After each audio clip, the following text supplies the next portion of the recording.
With a heavy heart, I have an announcement to make. This is going to be my very last video of 2022. Gotcha. Hey y'all. So, today is going to be the last day of 2022, and I also received my last order of 2022. I ordered a Barbie Fashion Avenue pack from eBay, or I didn't really order it, I won an auction. And she arrived in time for the end of this year. So I'm able to dress Barbie up for the big New Year's Eve celebrations. Now I started to have an interest in Fashion Avenue fashion packs because I love @dolls made me do it Instagram account, and Mix Fashion Avenue collection is probably the most beautiful I've seen on the internet so far, and that really kind of made me excited to dive into it myself. So I saw this one, and it's lovely in pink.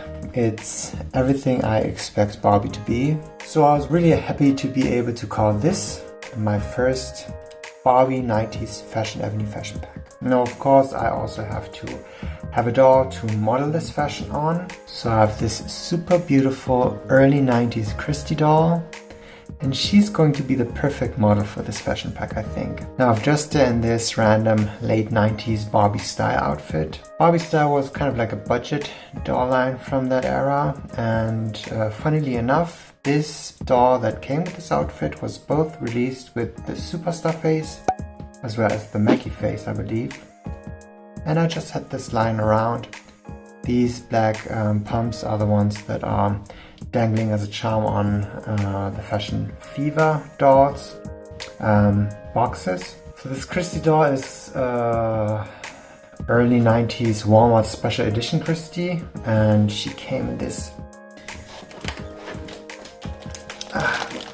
I'm not sure if you're able to see it, but she came in this huge pink fluffy gown, and the gown was already starting to kind of disintegrate around this part because they seem to have used some kind of rubbery material as an elastic. She wasn't really pretty in this one, so she's ripe to be restyled in something that's a little cuter and something that's gonna be able to make her beauty shine more. Now with this Christie doll and most Barbies from that era, they of course have Kinderkollon hair, and when they're in box and have these huge voluminous curls styled in box, they of course need to have tons of hair. That's why they're rooted super densely and have this kind of like huge, almost like a bouffant on top, so the hair sits kind of like here instead of where it should be on the scalp. And I of course boil washed her hair and also restyled her bangs, so she would have more of a super straight kind of hairstyle. And the hair is super beautiful, it's super luscious, it's super shiny and super soft.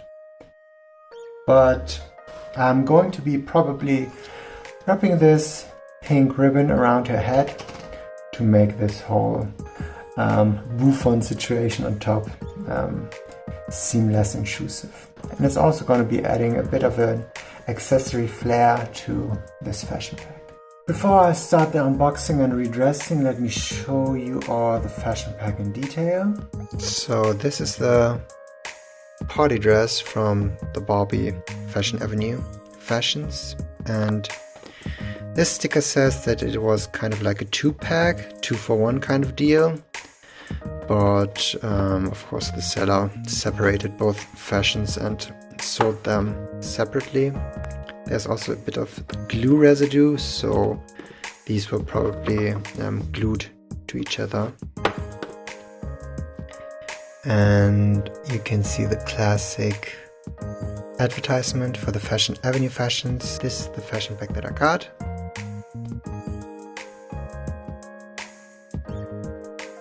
And it advertises a fashion booklet inside that we're going to be taking a look at in a sec. It says here that Fashion Avenue is a trademark of Newport News Incorporated, a member of the Spiegel Group. So anyone know what kind of company or corporation the speaker group was. Was it kind of like a fashion magazine, or was it kind of like a fashion retailer? The copyright date is for 1996. That was the year that the fashion pack came out. I also love these stamps that you could collect. Let me know in the comments down below if you ever collected these stamps and then sent them into Mattel. And did you ever get something in return for them?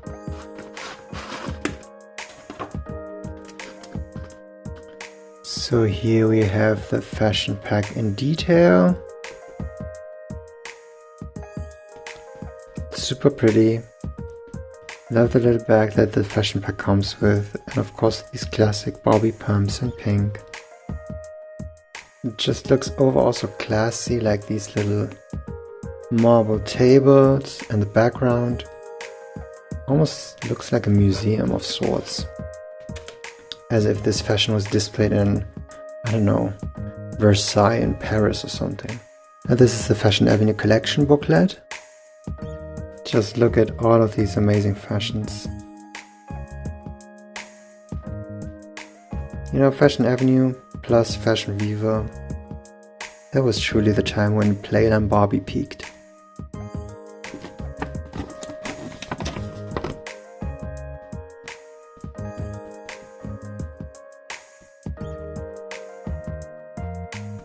I also love these little accessory sets.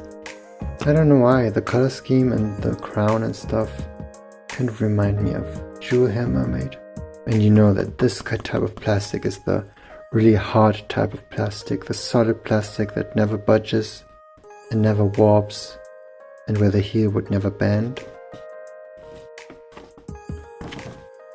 And here you have this beautiful poster that you can pin on the wall.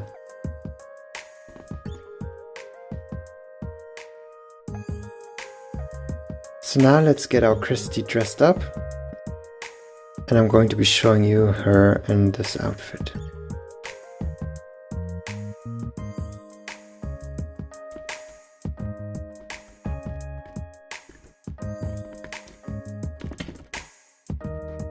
So before I get her dressed, I'm going to be wrapping a ribbon around her head and talking a little about my ideas for Barbie fashions, because one thing that's very important is when I have a fashion pack like this that's from a certain era, one thing that's important to me is it being very era appropriate.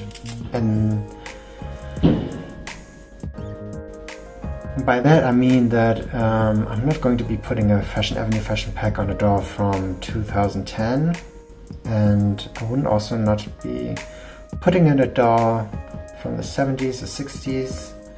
It's not just the fact that it is not tailored on a body that's not the measurements like this.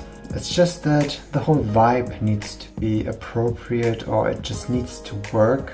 It just needs to be making sense. Am I making sense?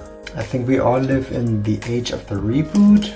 But I'm old school. When we did not call it a reboot, we call it a reinvention, like Madonna coined that phrase.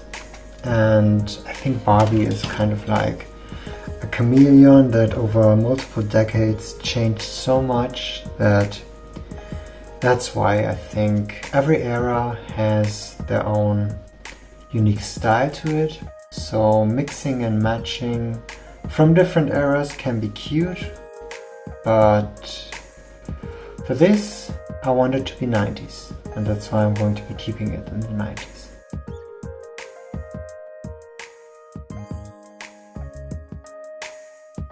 So here she is.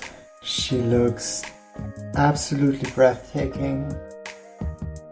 You know, the most anxiety-inducing part of this whole process was putting the tights on the doll, because I was scared to snag them, and I almost snagged them at places. There are some parts here at the top that seem to have kind of like torn, and there's also this little spot here because that was the place where the thread was pulled through when it was put on the cart. But all in all, I'm super happy with the way that Christie turned out. And yeah, it was anxiety inducing putting the tights on her, but I'm going to be keeping her in this outfit for all of eternity. So I'm not going to have to put them off her and put them on another doll, because she looks perfect the way she is.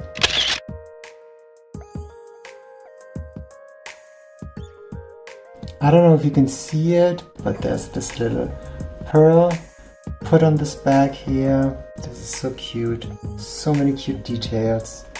And she's just overall super breathtaking. And I love this fashion pack. So this was just a cute little short video for the end of the year. I hope you enjoyed it. I'm very blown out there. I hope you have a great rest of the year and you're going to be having a great New Year's Eve celebration. I hope to be seeing you in the next year. I just wanted to give all of you who are following me, who have subscribed, who like my videos, who love to watch them, who comment on them, a big mwah, because I did not expect to have my channel have the reach that it does. Especially the past couple of weeks have been crazy. There have been tons of new subscribers, and a shout out to all of you who have joined Don't Call Me Doll. And yeah, big kisses from Cami, and I'm going to be seeing you in my next video. Bye for now.